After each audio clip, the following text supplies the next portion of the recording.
So hello guys, welcome to the day 13 और 14 and हम पढ़ रहे हैं टॉपिक 2 ऑफ इलेक्ट्रोकेमिस्ट्री, जहाँ पे हमने थोड़ा introductory terms of basic terminology पढ़ ली थी इलेक्ट्रोलाइटिक सेल की। और अब हम आगे फर्दर कंटिन्यू करेंगे। थोड़ा सा मुंह में छाले हो रखे हैं तो मेरे को थोड़ा बोलने में दिक्कत होगी, मैनेज कर लीजिएगा, ठीक है। इधर से मैं ऐश आपसे शुरू करता हूँ। कंडक्टेंस मैंने बता दिया था पूरा।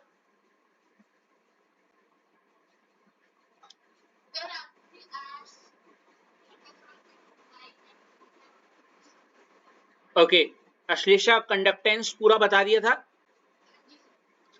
ठीक है। अब हम आगे बढ़ेंगे और अगली हेडिंग डालेंगे क्या?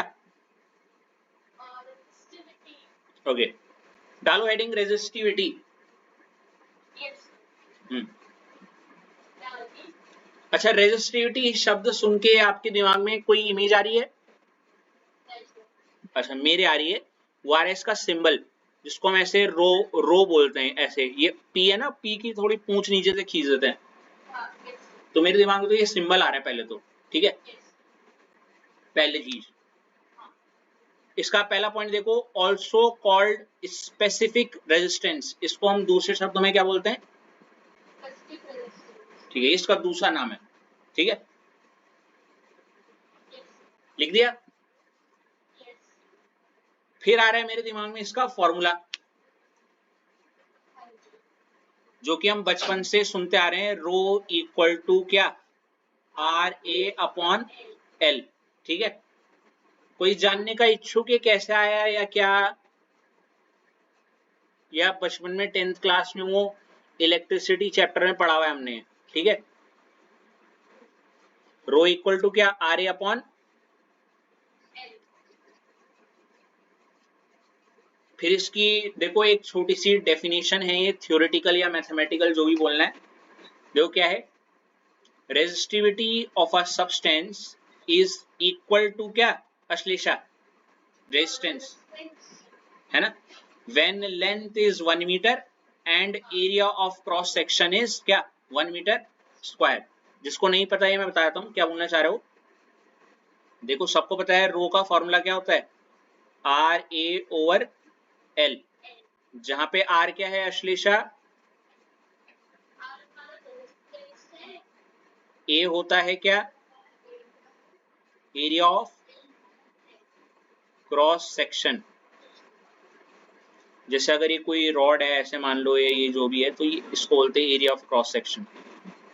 और लेंथ हो गया लेंथ, ठीक है। ये तो ये बोल रहे हैं कि ये जो, अगर मैं if area of cross section को मैं बोल दूं अगर वो है 1 मीटर स्क्वायर का, और जो लेंथ है वो क्या है? 1 मीटर है, और इस वैल्यूज को मैं यहाँ पुट कर दूं, तो कहीं ना कहीं रो इक्वल टू किसके बराबर आ जाएगा? R into 1 metre square upon 1 metre. या कहीं ना कहीं रो 1 1 ना के बराबर है नहीं? रो इक्वल टू क्या आ गया? आर। अरे अगर ये 1 1 वैल्यू है, उसको थोड़ी देर के लिए भूल जाओ, 1 1 अपॉन 1, तो रो इक्वल टू क्या हो गया? तो यही तो बोल रहे हैं रेजिस्टिविटी ऑफ अ सब्सटेंस। ये जो रेजिस्टिविटी है ये किसके बराबर है? व्हेन लेंथ इज 1 मीटर, जब लेंथ क्या हो? 1 मीटर, और एरिया ऑफ क्रॉस सेक्शन क्या हो? 1 मीटर स्क्वायर, ठीक है। लिख लो इसको। ये डेफिनेशन हम 10th में पढ़ते थे, याद है वाली? कितना आ गया?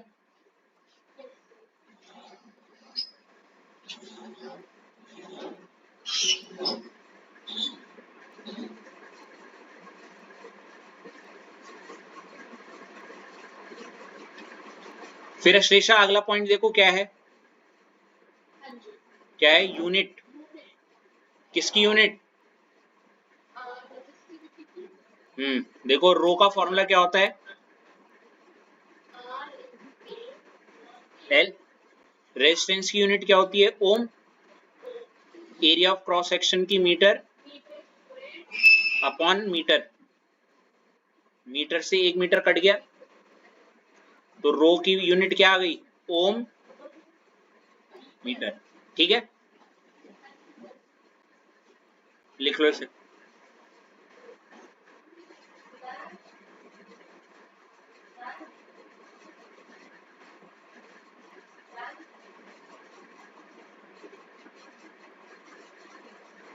बढ़े आगे।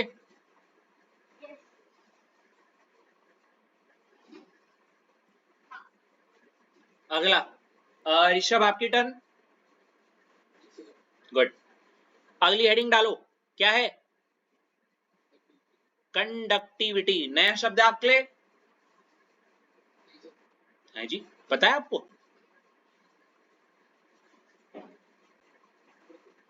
कहाँ सुना आपने? स्कूल में? अच्छा ठीक है ठीक है, चलो कंडक्टिविटी क्या आ रहा है दिमाग में ये शब्द सुन के? कोई एनीथिंग?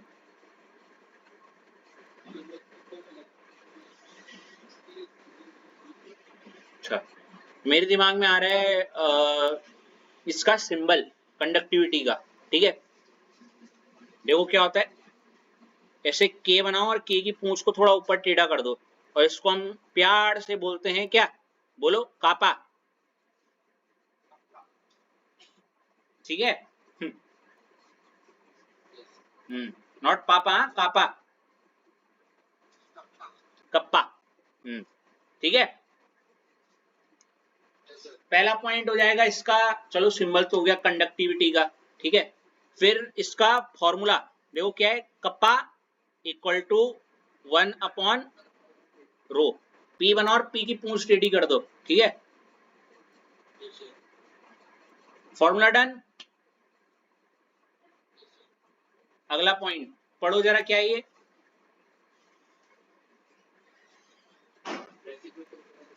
हाँ, दिख भी रहा है, देखो ऊपर रेजिस्टिविटी का जस्ट रेसिप्रोकल है ना,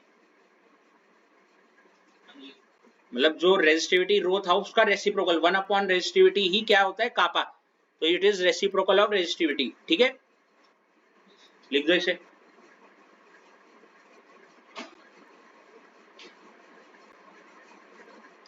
हो गया।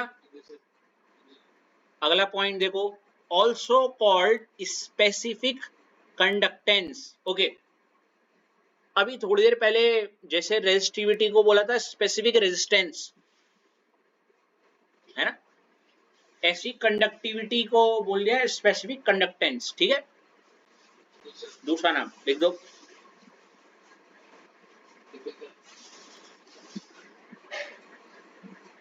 इसकी यूनिट देखो क्या है, ओम इनवर्स मीटर इनवर्स। कैसा है होगी गैस करो? देखो कप्पा का फॉर्मूला था 1 क्या? रो, और रो की अभी यूनिट थोड़ी देर पहले ही हमने पढ़ी थी, क्या होती है? ओम मीटर, है ना। तो कप्पा के लिए ओम को अगर ऊपर ले जाओ, मीटर को भी ऊपर ले जाओ, तो ओम इनवर्स मीटर इनवर्स हो जाएगा, है नी? वेरी गुड, इतना आ गया। चलो बहुत बढ़िया। अब आगे की पॉइंट बड़ा प्यारा है। ठीक है, ध्यान से सुनना रितेश, ओ सॉरी ऋषभ पहले। ठीक है,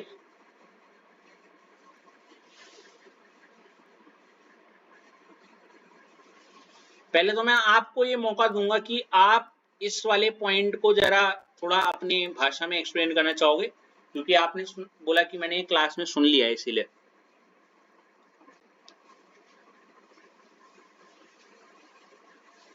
सर आपने बता दो। ठीक है, सर ने फिजिक्स में उसका फॉर्मूला बताया। सर ने फिजिक्स में उसका फॉर्मूला बताया। फिजिक्स में?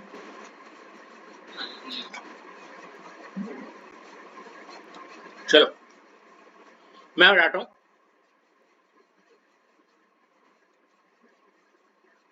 देखो, it is the conductance of ions present in 1 centimeter cube of the electrolytic solution in a cell. Oh my god, कितना रोना आ रहा है ऋषभ, है ना ये सुन के? मतलब क्लिक नहीं हो रही बातें, वाइब नहीं आ रही, मजा नहीं आ रहा। वो तो खैर कब से ही नहीं आ रहा, पर फिर भी मैनेज करना पड़ रहा है। क्यों ऋषभ? नहीं नहीं, एक बार जरा जीप ठीक हो जाए, जरा मैं प्लस एनर्जी भी आ जाए, नो वरीज। वापस आते हैं यार। तो देखो अभी तक ऋषभ क्या हो रहा था, आपको याद है 10th क्लास में आपने जितना भी ये रेजिस्टेंस वगैरह ये जो पढ़ा था, ये आपने मेटेलिक कंडक्टर्स के लिए पढ़ा था। मेटेलिक कंडक्टर समझते हो, वो रॉड वगैरह वायर वगैरह एंड ऑल, है ना। लेकिन अब ये जितनी भी टर्मिनोलॉजीज हैं हम ये किस में पढ़ रहे हैं सारा का सारा, इलेक्ट्रोलाइटिक कंडक्टर या फिर एक इलेक्ट्रोलाइटिक, और इलेक्ट्रोलाइटिक सेल सुनते ही मेरे दिमाग में एक वेसल सा आ रहा है जो मैंने बताया था ना ऐसे टाइप का, हाँ समथिंग लाइक दिस, ठीक है, जिसमें ऐसे करके ये रहा एक इलेक्ट्रोड जिसको आप एनोड बोल रहे थे और ये दूसरा इलेक्ट्रोड जिसको आप क्या बोल रहे थे, कैथोड, है नी। अब समझना जो मैं बोल रहा हूं, ये प्लस से था और ये माइनस से जुड़ा हुआ था, है ना। अब ध्यान से सुनना, हम इस सेल में क्या बोला ऋषभ मैंने, इस सेल में हम जो ना कंडक्टिविटी को डिफाइन करना चाह रहे हैं इस सेल के द्वारा, समझो, इस सेल के द्वारा कंडक्टिविटी को डिफाइन करेंगे। मेरी बात सुना पहले तो कैसे करेंगे जरा मैं बताता हूं, अभी भूल जाओ सब कुछ, आप समझ रहे हो, ये मान लेते हैं ये क्या है, ये एक इलेक्ट्रोड था, है ना। इस इलेक्ट्रोड का क्या होगा, कुछ लेंथ होगा और कुछ ब्रेड्थ होगा, है ना। और लेंथ इंटू ब्रेड्थ क्या होता है, एरिया, क्या होता है, हाँ, आसान शब्दों में ये है कोई एरिया, क्या है, ये भी एरिया है, और इन दो एरियाओं के बीच में, इन दोनों के बीच में कुछ डिस्टेंस है, हाँ या ना, वो हो गई लेंथ, क्या हो गई। तो यहां से लेके यहां तक अगर मैं इसको ऐसे पैक कर दूं, क्या कर दूं, पैक, पैक का मतलब समझ रहे हो, पूरा मतलब ये इसके अंदर जितना भी भरा हुआ है माल ताल, समझ रहे हो, मानते ही जितने भी ये आयंस हैं, बहुत सारे इसके अंदर आयंस हैं, आयंस हैं बहुत सारे, इन्हीं के इसके अंदर हमने सॉल्यूशन ही तो भर रखा है, खाया ना पूरा ऐसे, तो ये सॉल्यूशन भर रखा है, कोई दिक्कत अभी तक। तो अगर मैं आपसे सिर्फ इतना पूछूं कि एरिया की यूनिट क्या होती है, मीटर स्क्वायर, और अगर मैं एरिया इंटू लेंथ करता हूं बोले तो मीटर, तो आपको क्या मिलता है, मीटर, समझो, मतलब एरिया इंटू लेंथ आपको क्या मिलता है, वॉल्यूम, ठीक है, आया ना ऋषभ, हेलो, हाँ, इसको आप ऐसे समझ सकते हो ना, देखो ये जो वॉल है, ये एक वॉल, ये इसकी लेंथ और एक ब्रेड्थ है ना, इसका एरिया क्या होगा, बस एल इंटू बी कर दो, है ना, और जितनी हाइट है वो नाप दो ऐसे करके, तो आपको पूरा मिल जाएगा इसके अंदर क्या भरा हुआ होगा सारा, है ना। जरा मैं मुद्दे पे वापस आता हूं, अब क्या है, मुद्दा कुछ ऐसा है कि ये जो दो इलेक्ट्रोड होते हैं ना ऋषभ, है ना, इन दो इलेक्ट्रोड के बीच में कुछ दूरी भी है, और उस दूरी के बीच में बहुत सारे आयंस भरे हुए, क्या भरे हुए, तो मैं ये मान ले रहा हूं कि जैसे एक इलेक्ट्रोड ये रहा, एक इलेक्ट्रोड ये रहा, और इसके बीच की दूरी, इसको एक बॉक्स की तरह मान लिया मैंने, क्या मान लिया, एक, और एक 3D बॉक्स, 3D बॉक्स समझते हो, क्यूब टाइप, और क्यूब में हम बचपन से एक चीज पढ़ते आ रहे हैं, वॉल्यूम, वॉल्यूम याद है, volume is nothing but the capacity present in it, जितनी क्षमता उसके अंदर भरा हुई चीज है, सुना है? अब इसी का देखो रेलेवेंस क्या है, अब इसकी डेफिनेशन बताता हूं, व्हाट इज कंडक्टिविटी, वो क्या बोल रहे हैं, ध्यान से सुनना पूरी बात प्लीज, हाँ। इस डेफिनेशन में पहले तो लास्ट लाइन पढ़ो, लास्ट में क्या लिखा हुआ है देखो, तो डेफिनेशन का पिछला हिस्सा तो मुझे समझ में आ गया कि अगर मैं क्या लूं, कोई एक इलेक्ट्रोलाइटिक सेलियर सॉल्यूशन लूं, है ना, अगला शब्द देखो क्या लिखा हुआ है, 1 सेंटीमीटर क्यूब, कैसे मान लेते हैं, जैसे ये है, ये 1 सेंटीमीटर स्क्वायर का ये हो गया एरिया, और जो लंबाई थी वो 1 सेंटीमीटर की थी मान लेते हैं, ठीक है, तो इसकी कैपेसिटी अगर मुझे जाननी है तो मैं क्या कर दूंगा, इन दोनों को मल्टीप्लाई, हेलो, अरे सिंपल शब्दों में, जैसे तुम्हारा रूम है ना, एक दीवार है, उसकी लेंथ और इंटू ब्रेड्थ और कितनी हाइट होगी उसको मल्टीप्लाई करके अंदर कितने लोग हैं पता चल जाएंगे तुम्हारे कमरे में, तुम दो ही तो वो सारी ऐसे, तो उस 1 सेंटीमीटर क्यूब को अगर मैं कंसिडर करूं, जो कि ये रहा, ठीक है, getting my point? Yes, sir. ये तो मैं थोड़े थोड़े शब्दों को पकड़ के बता रहा हूँ। अब जरा ऊपर वाली पॉइंट को समझते हैं। तो कंडक्टिविटी क्या है? इट इज द क्या? कंडक्टेंस। ऋषभ, कंडक्टेंस हमने परसों ही पढ़ा था। कंडक्टेंस इज क्या? Ease of flow of ions. याद है? ईज ऑफ फ्लो ऑफ क्या? आयंस, कि कितनी आसानी से कोई आयंस फ्लो कर रहे हैं, है नहीं? ये सुनो, तो conductance was ease of flow of ions. तो वो कंडक्टेंस जो कि आयंस के द्वारा बन रही है नहीं?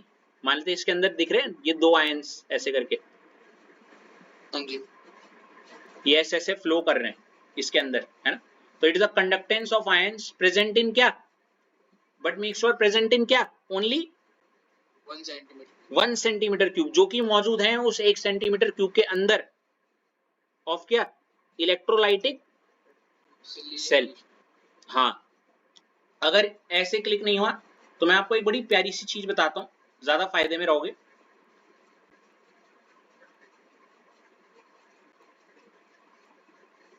पहले तो रट्टा पड़ गया, थोड़ा सा रट्टा, कि what is conductivity? It is the conductance of ions या all the ions present in क्या? That 1 centimetre electrolytic cell. हाँ, ऐसे it is the conductance of all the ions present in the 1 centimetre cube of the electrolytic cell. उस electrolytic cell, अब देखो ना, electrolytic cell Rishabh बहुत बड़ा है, लेकिन कंडक्टिविटी क्या है? सिर्फ उस छोटे से एरिया के लिए बोल रहा है वो, ठीक है? ऐसे थोड़ा सा ट्रिकी हो जाता है, लेकिन ये इसकी एप्रोप्रिएट स्टेटमेंट है जो आपको लिखनी है। Got it? Yes sir. थोड़ा सा भारी जाएगी, आगे जाके टॉपिक्स में क्लियर हो जाएगा, डोंट वरी। इसके बाद रितेश तुम्हारी टर्न है।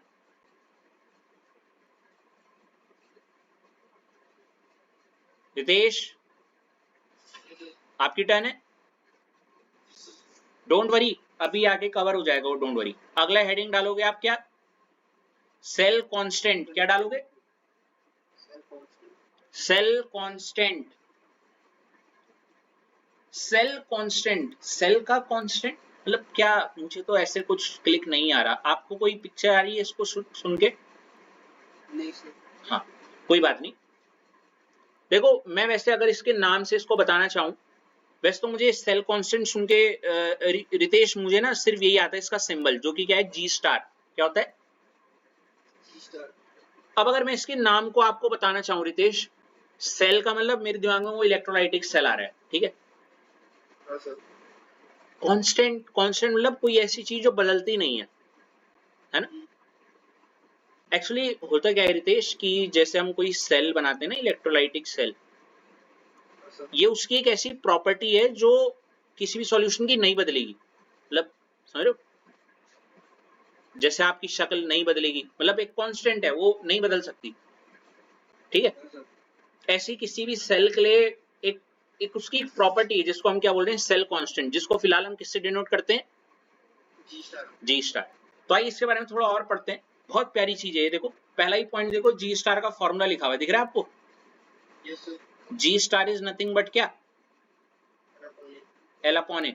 मतलब वही इलेक्ट्रोलाइटिक सेल है, मतलब उसके जो दो इलेक्ट्रोड के बीच के लंबाई अपॉन क्या? एरिया ऑफ क्रॉस सेक्शन, या जो एरिया है उसका, ठीक है? एल अपॉन ए। बहुत प्यारा फॉर्मूला, ठीक है? Yes sir. मुझे ऐसा क्यों लग रहा है किसी के पेपर में ना इसकी यूनिट पूछी हुई थी, या फिर ये क्वेश्चन पेपर में आ रखा था, डीएवी का पेपर। किसी को याद आ रहा है? डीएवी का पहला ही क्वेश्चन ये था कि जी स्टार की यूनिट क्या होती है। शायद मैं गलत बोल रहा हूं क्या? किसी के तो पेपर में था ये।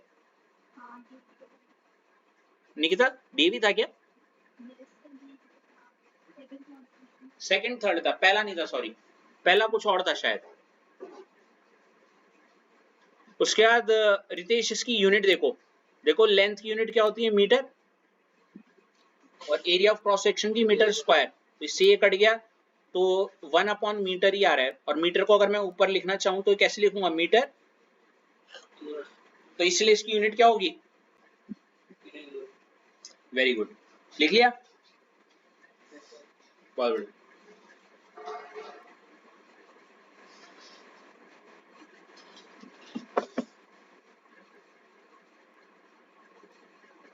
It is a constant value for a given cell.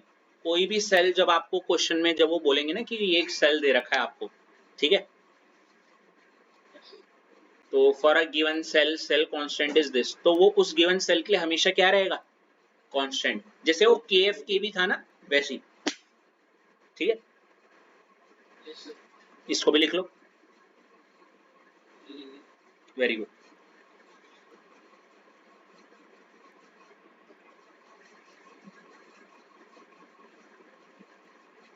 ये कहां से आ गए यहाँ पे,